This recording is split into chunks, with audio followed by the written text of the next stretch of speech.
The biggest board gaming event in the Philippines is happening in Quezon City this coming May 29 to June 1. And their advocacy? Celebrate Philippine board gaming culture and lessening screen time. Gaming Library CEO Hans Fernandez and QC City Administrator Michael Alimurung join us in the studio this morning to tell us about the All A-Board Expo. So it's a beautiful day, Hans and Michael. Welcome to the show. Oh, thank you very much. It is a beautiful day. Yes. It is. Can you tell us a bit more about the event that's happening on May 29th to June 1st? So we're hosting a big board game convention. We want to put things on an international level where we invited different partner publishers from all over the world to come celebrate Philippine board gaming culture. So it's going to happen from May 29 to June 1. We have over 20 brands coming to the Philippines to celebrate their new releases, show it to the Filipino people, and hopefully have fun tournaments at the same time. I love the title of the event, All A-Board Expo. Very witty. Yeah, and we were talking off the air kasi I grew up playing board games. Wag na natin talungin kung anong...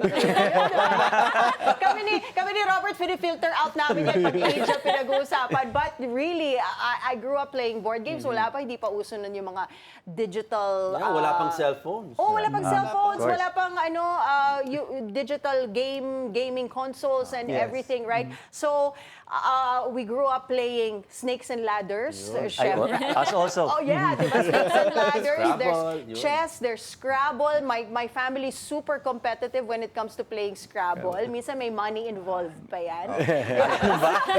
We're competitive without the money.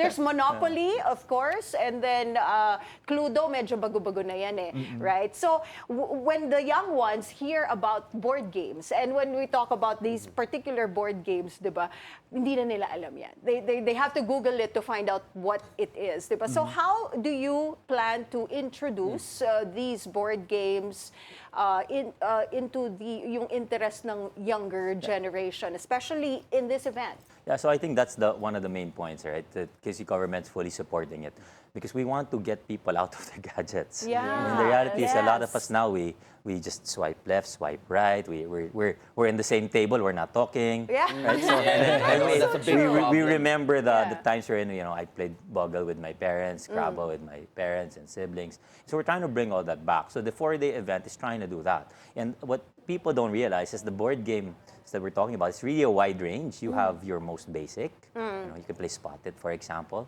all the way to your 3-hour-long marathons. Yes. Actually, we were speaking about it backstage earlier. So can you tell us what kind of games to expect? So, of course, they're going to be the easier-ish ones or the more popular ones like Snakes and Ladders. Personally, I like Dixit, Lords of Waterdeep. So yung mga medyo deeper strategy level games. So will you have all of those available at the event?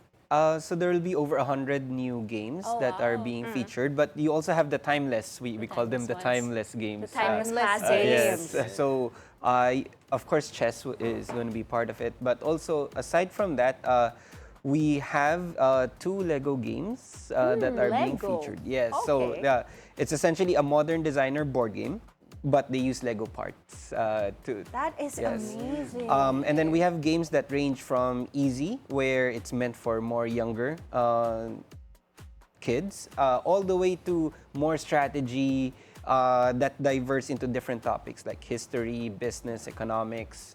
And you also have others that are based on fantasy, where it's storytelling. Dixit is actually a good example of a storytelling game. So it's very welcoming to everyone. One of our key features is we have an adventure guide where we have a track that guides you from being a stage 1 board gamer to a heavy expert at stage 5. And so you can progress through the convention and level up your board game experience. Okay, that's it. And I think like a common misconception because of board games is that it's only for, younger kids or maybe with parents, or parents play because they want to play with their kids. But I think that's a common misconception, no? So I'm assuming everyone of all ages is going to have fun at this convention. There's going to be something for them. Yes. So most of our games, there's curated based on whether you want to play together as a family or, that's nice. If maybe for others, they want to play together as a group of friends. Right. a lot of our games, actually, one of my passions is to be able to bring 3 generations of people into a table. So you have the grandparents all the way to the grandchildren. Because we have games that can cross through generations at that point. Most of the games that we will have are very strategic but very easy to learn. Actually, one of the key games is called Ticket to Ride, where you're just building train networks throughout different maps. But the way to play it is you just collect cards of the same color. So it's something as easy that a younger children can play, but also even up to the level of grandparents that they would be able to find it easy enough to be able to interact on the table. And one of the things that's surprising with a lot of games that people don't realize is the games are actually very educational. So like Ticker Ride's a good example. There's a game that we use, it's called Pandemic, and when we played the game, it felt like you were managing the pandemic. So like, oh, we've been there. But a lot of the games are like this, right? And then when we're trying to introduce people to environment, we use games like Cascadia or Harmonies, wherein it's really about your animals in a certain environment, and the game makes sense. You're like, oh, that's right, this animal lives in an environment like this. So the games are like that, and so we use a lot of them to educate. And I believe there's also Ateneo's using the games for 2 leadership training sessions during the convention as well. Well, it's very good when you try to mix gaming with education. I remember growing up playing Trivial Pursuit. Right. So that's it's exciting, but it's also educational because you learn a lot of stuff. But it has evolved. You have different kinds of Trivial Pursuit. Some focus on, let's say, Star Wars or things like, you know. So how do you actually try to get everybody together in this expo? Where exactly is it going to be, and how big is that area? So recently, of course, Quezon City opened up the MyC Center. It's at City Hall. So it's a big venue, and because we're also, we share the same mission, we're very passionate about it. We've brought everybody there over 4 days. We said, we'll work with you if you're willing to, we put the skin in the game. Both of us believe in the whole thing. And so we say, hey, let's do this together. We'll provide the venue. We'll provide the support, the manpower. You've got all the games, so but we've reached a lot of people right now. Where we're expecting, registrations alone are at 5,000 people already. Wow! And, naman not Filipinos, they don't like all to register last minute. So the actual number. Is this a free event or? Yeah, so that's the beauty of it, right? Because when you work with government institutions like ours, our mission is really to promote, to help provide the citizens with something interesting to do in Quezon City. So therefore, for Q citizens, it's actually free. For kids 12 and below, regardless of where you are, it's also free. So it's bring the whole family. Yeah, and if you're not a Q citizen, we made sure that it's only 50 pesos a day. But the nice thing, it's 50 pesos a day, you can play for free. Including if you don't have your own game, you can play the games that the publishers are bringing, or you can borrow from the open library, and you just get the game and sit there. If you don't want to do that, you look for somebody playing and you ask if you can join. And that's what it is. I'm so proud of Quezon City because I'm from Quezon City. Oh, thank you. And I really love all the activities that, the Quezon City government has been coming up. Like, for example, yung car-free Sundays in Tomas Morato. And then it encourages families to go there and just, hang out. So I love it that you guys are doing this. And now that we have this board game, All A-Board Expo, diba? It's also a good chance for the entire family to join and finally ditch their phones, even for just a day. When they go in, do have to surrender your phone. We don't want to be responsible for the loss. But we do encourage. I think you'll find that really when you come in, you'll probably want to ditch your phone yourself. And people get engrossed. The kids will have fun, and then the hardcore ones, well, they can sit for 3 hours without talking to. It's like, not talk to the people outside, only us. It's possible. Are there going to be board game experts joining this event? Yes. So actually, this is a very community-driven event. We have over 100 volunteers that are coming, and most of them have played tons and tons of board games.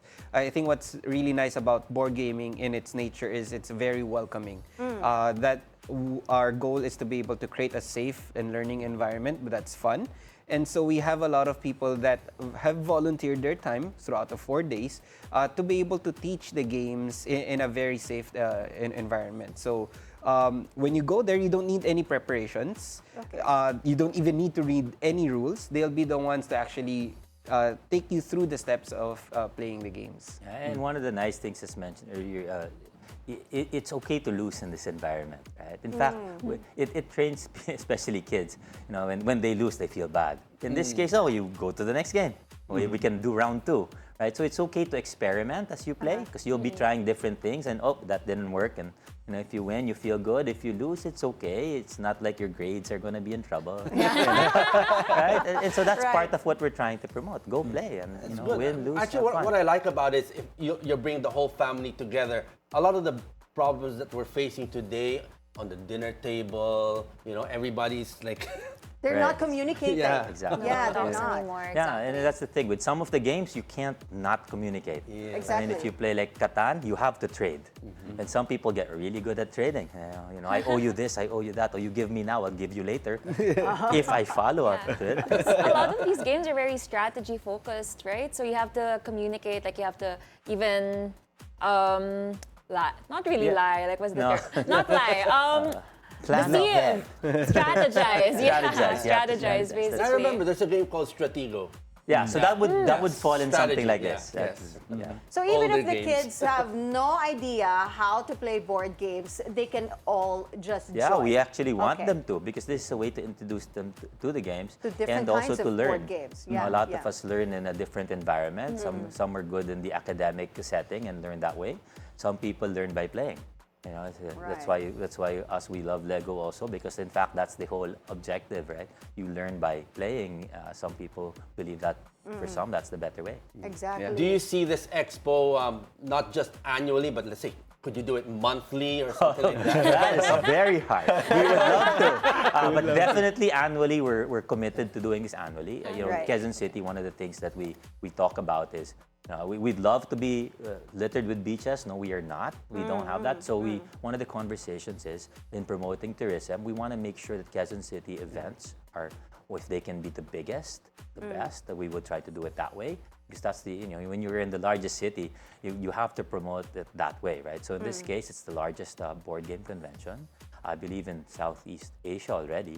Yeah. Wow. The goal is, I don't know if we can reach the Japan. Japan's numbers were like 26,000. 26,000. Well, I mean, kung ngayon wow. pa lang, 5,000 na yung nag-register. Yeah. What's the 5,000 maximum registrants. capacity that the location Well, can? it depends on how long they sit down and play. But everybody is invited to come, and even if you don't play, you just want to watch people play, that's also okay, because you might want to watch, say, hey, this is an interesting game. Right. Pick a copy and take it home and enjoy time with your friends and family. Yeah, before we let you go, invite our viewers, please, Yes. to join All A-Board Expo. Of course, so we want to invite everybody to All A-Board Expo. It's on May 29 to June 1. From 10 a.m. to 8 p.m.